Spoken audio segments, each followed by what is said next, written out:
అసలు డబ్బనేది ఎప్పుడు వాడుకలోకొచ్చింది అనే విషయం ఎవరికీ తెలీదు. కొన్ని లాజిక్స్‌ని బట్టి, కొన్ని ఒపీనియన్స్‌ని బట్టి, అనాలిసిస్‌ని బట్టి డబ్బు అనేది ఒకానొక టైంలో వాడుకలోకి వచ్చిందని కొంతమంది అంచనా వేశారు.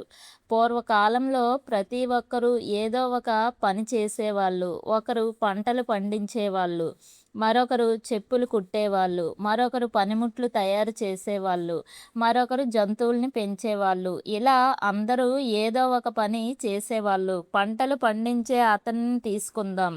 అతను పంటలు పండిస్తే సరిపోదు. అతను నడవడానికి చెప్పులు కావాలి. నాన్ వెజ్ తినడానికి మాంసం కావాలి. పొలం పనులు చేసుకోవడానికి పనిముట్లు కావాలి.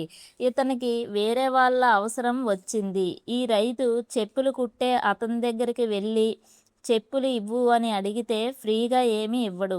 ఆ చెప్పులు కుట్టే అతను ఇన్ రిటర్న్ ఏదో ఒకటి ఎక్స్‌పెక్ట్ చేస్తాడు. సో, రైతు తను పండించిన పంటలో కొంత ధాన్యాన్ని ఇస్తే అప్పుడు చెప్పులు కుట్టే అతను ఆ రైతుకి ఒక జత చెప్పులు ఇచ్చాడు. ఇలా ఒక వస్తువు కోసం ఇంకో వస్తువుని ఎక్స్చేంజ్ చేసుకునే ప్రాసెస్‌నే బార్టర్ సిస్టమ్ అంటారు. పూర్వకాలంలో బార్టర్ సిస్టమ్ ఈ విధంగా ఉండేది. అందరికి కామన్‌గా కావలసినవి ధాన్యం, మాంసం, పండ్లు, చెప్పులు. రైతుకి చెప్పులు అవసరం లేకపోవచ్చు. కానీ పనిముట్ల అవసరం ఖచ్చితంగా ఉంటుంది. పనిముట్లు తయారు చేసేవాడికి ధాన్యం అవసరం లేకపోవచ్చు. కానీ చెప్పుల అవసరం ఉంటుంది. అందరూ నిత్యావసర వస్తువుల్ని డబ్బుల్లా ఉపయోగించేవారు.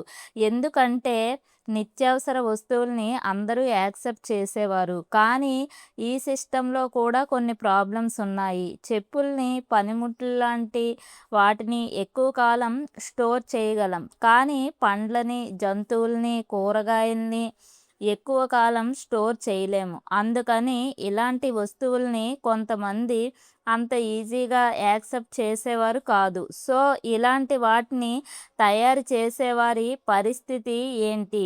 ఈ ప్రాబ్లమ్స్‌కి ఓవర్‌కమ్ చేయడానికి టోకెన్స్ వచ్చాయి. ఒక ఊరిలో పండించిన పంటలన్నిటిని, తయారు చేసిన వస్తువులన్నిటిని గుడిలో పెట్టేవారు. ఆ వస్తువులకి సమానమైన వాల్యూ ఉండే టోకెన్స్‌ని తయారు చేసేవాళ్ళు. ఈ టోకెన్స్ అనేవి పేపర్ రూపంలో కానీ, లేదా మెటల్ రూపంలో గానీ ఉండేవి. ఈ టోకెన్స్‌ని ఆ వస్తువుల్ని తయారు చేసే వాళ్ళకి పంచిపెట్టేవాళ్ళు. అప్పుడు వాళ్ళే గుడికి వచ్చి ఎవరికి కావలసిన వస్తువుల్ని వారు తమ దగ్గర ఉన్న టోకెన్స్‌ని ఇచ్చి తీసుకునేవాళ్ళు.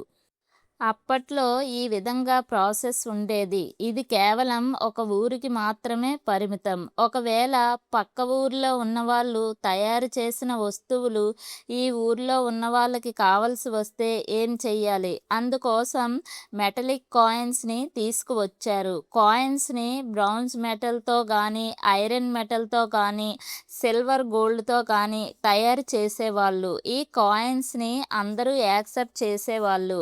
ఎందుకంటే ఈ కాయిన్స్‌తో పాత్రలు తయారు చేయవచ్చు, లేదా ఆభరణాలు తయారు చేయవచ్చు. సో, కాయిన్స్‌ని ఎవరైనా యాక్సెప్ట్ చేయకపోయినా కూడా వాటి వాల్యూ వాటికి ఉంటుంది కనుక వీటిని అందరూ కామన్‌గా ఉపయోగించేవారు. వీటిని 2 ఊర్లు మాత్రమే కాదు, దేశ విదేశాలు కూడా కామన్ మీడియం ఆఫ్ ఎక్స్‌చేంజ్‌గా యాక్సెప్ట్ చేసేవి. ఒక్కొక్క కాయిన్‌ని ఒక్కొక్క బరువు ఉండేది. 5 గ్రాములు, 10 గ్రాములు, 500 గ్రాములు ఇలా డిఫరెంట్ బిట్స్‌తో కాయిన్స్ ఉండేవి. వాటి బరువును బట్టి వాల్యూ ఉండేది. గోల్డ్ మెటల్ ఎక్కువగా దొరికేది కాదు. అలాగే మిగతా మెటల్స్ కూడా ఎక్కువగా దొరికేవి కాదు. తయారు చేసిన వస్తువులకి తగినంత బంగారం తయారు చేయలేకపోయేవారు. ఇలాంటి ప్రాబ్లమ్స్‌ని ఓవర్‌కమ్ చేయడానికి పేపర్ మనీని తీసుకువచ్చారు. ఒక దేశంలో ఎంతైతే వస్తువుల్ని ప్రొడ్యూస్ చేస్తారో అంత వాల్యూ ఉన్న కరెన్సీని ప్రింట్ చేస్తారు. పేపర్ మనీని ఎవరైనా యాక్సెప్ట్ చేయకపోతే నేరం అనే రూల్ని తీసుకువచ్చారు. ఆ పేపర్ మనీని ప్రభుత్వం కాకుండా ఇంకెవరైనా ప్రింట్ చేస్తే నేరం అనే రూల్ని తీసుకువచ్చారు.